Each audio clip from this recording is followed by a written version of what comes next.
Bonjour à tous, alors aujourd'hui on va voir comment supprimer, rajouter ou enlever des éléments d'une photo. Donc j'ai pris comme exemple les îles Senkaku Diaoudao qui sont des îles qui sont représentatives d'un conflit mondialisé avec des intérêts économiques en jeu qui ont des répercussions politiques et sociales entre la Chine, le Japon et Taïwan. Donc on va commencer ce tuto avec l'outil plume, donc l'outil plume qui va nous permettre de sélectionner une zone. Donc on va entourer la zone sélectionnée, on va en faire une sélection, on appuie sur CTRL-T pour pouvoir modifier cette sélection. Donc l'enjeu là, ça va être un peu de modifier la constitution de l'île selon la vision des pays, puisque ces îles, donc ces îles qui sont... donc c'est précisément 5 îles et 3 rochers, donc 7 km² en tout, se sont vues présentées récemment comme riches en hydrocarbures. Sauf que le problème, c'est que ces îles en fait se situent entre la Chine, le Japon et Taïwan dans la mer de Chine et sont revendiquées par les 3 nations. Donc ici, pour ce début, l'enjeu va être de sélectionner des parties, les remplacer un peu à sa guise. Donc je répète l'outil plume, puis donc là par exemple ici on duplique les îles pour en faire un peu ces îles un peu personnelles, on va dire, un peu les personnaliser. Donc chaque pays a sa vision de ces îles, c'est-à-dire elles leur appartiennent, elles sont revendiquées par des traités. Donc quand je dis des traités, c'est qu'il y a beaucoup de traités au sujet de ces îles. Il y en a environ une dizaine donc, qui date depuis 200 ans, mais c'est au lendemain plutôt de la Seconde Guerre mondiale que ces îles se sont vues attribuées au Japon. Donc ici, par exemple, on va sélectionner un peu de verdure, la dupliquer, rendre cette île plus verte, puisque ce sont que des rochers, je le répète.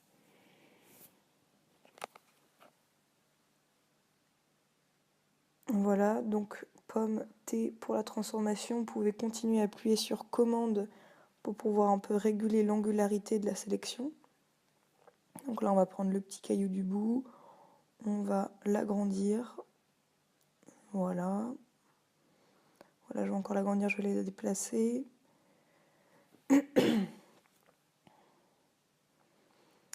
Ok, maintenant on va passer à la seconde partie qui va être rajouter des éléments. En l'occurrence, ça va être les porte-avions.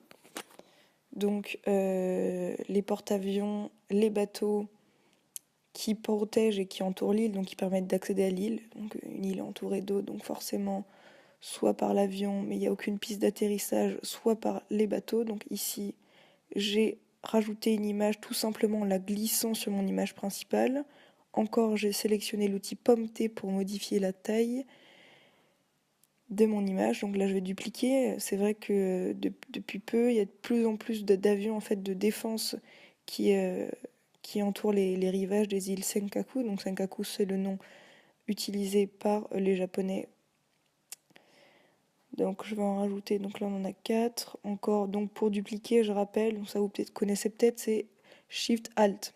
Là je vais rajouter un sous-marin chinois. Ah, malheureusement cette image n'est pas en PNG.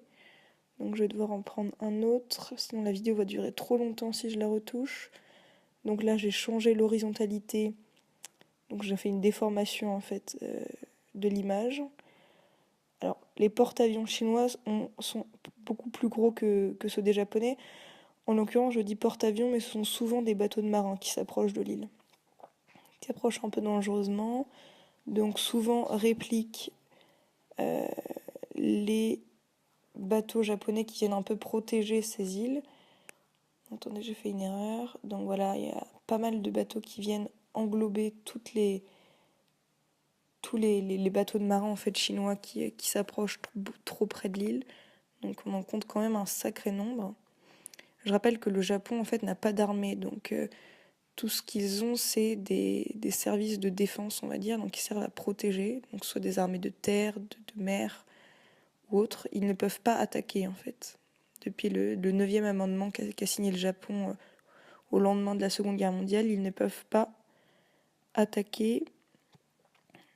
Donc malheureusement, les avions chinois se rapprochent de plus en plus de l'île jusqu'à récemment. Donc là, j'utilise toujours l'outil dupliquer ou avec commande Alt. Donc là, depuis peu, des Chinois en fait sont arrivés sur les îles Diaoyu, Diao et Senkaku et sont venus s'approprier l'île, entre guillemets. Donc ce sont des des pro-nationalistes chinois. Donc à présent, je vais vous présenter comment il est possible d'effacer des éléments d'une image. Donc il y a plusieurs techniques. On va commencer par celles qui peuvent vous paraître peut-être les plus simples. Donc c'est l'outil pinceau. On va commencer. Donc l'outil pinceau, il suffit, donc je vais vous le remontrer. Attendez, tac. Donc vous sélectionnez une couleur qui est proche de l'élément que vous voulez effacer. Vous venez tamponner dessus. Voilà, bon, vous pouvez voir qu'il y a quand même une tache bleue qui se forme, c'est pas très élégant. Donc on va essayer une autre technique qui est l'outil pinceau mélangeur. Donc ici, l'outil pinceau mélangeur, il va venir prendre les couleurs qu'il y a autour et venir les appliquer sur les formes que vous souhaitez faire disparaître. Voilà, donc on mélange. Bon, comme vous pouvez le voir, on a toujours cet aspect un peu de tache qui reste. À présent, on va essayer une autre technique. Donc cette fois-ci, c'est l'outil tampon. Donc l'outil tampon qui est aussi très simple d'utilisation. Vous appuyez sur Alt dans une zone proche de la forme que vous voulez faire disparaître et vous venez tamponner petit à petit sur l'objet ou la forme. Maintenant, ça va parler de l'outil correcteur. Donc l'outil correcteur qui, un peu de la même manière, mélanger, effacer, corriger, un peu comme le tampon, qui va sélectionner une zone et l'appliquer sur la forme ou l'objet que vous voulez faire disparaître. Donc voilà, donc toujours Alt pour sélectionner l'endroit et pour tamponner, vous cliquez normalement. Donc moi ici, je fais des petits ronds, je trouve que ça va un peu plus vite. Tac, on mélange. Bon, vous voyez toujours que c'est pas encore très très parfait. On voit encore un peu des lueurs différentes à certains endroits. Donc on va utiliser maintenant l'outil correcteur localisé, donc qui se situe au même endroit que l'outil correcteur. Donc il faut bien appuyer longtemps pour voir un peu toutes les différences d'outils possibles. Donc vous appliquez le pinceau, enfin plutôt l'outil correcteur sur la forme, comme ceci. Et comme vous avez pu le voir, magie, tout disparaît.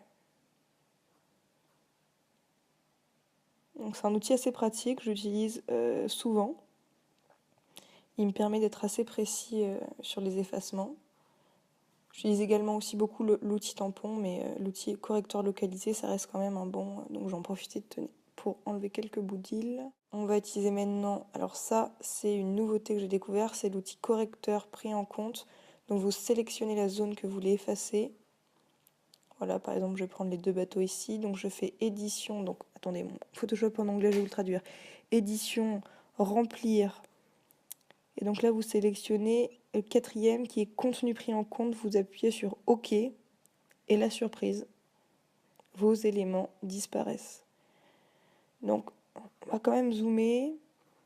Encore une fois, c'est pas très parfait non plus. Vous pouvez recommencer. Donc je répète, édition, remplir, contenu pris en forme. Et voilà, petit à petit, on peut faire disparaître les choses. On peut les rendre parfaites. On peut faire disparaître ces porte-avions, ces bateaux de marins qui se rapprochent trop près de l'île. Je vais essayer avec ça. Voyons voir si ça marche.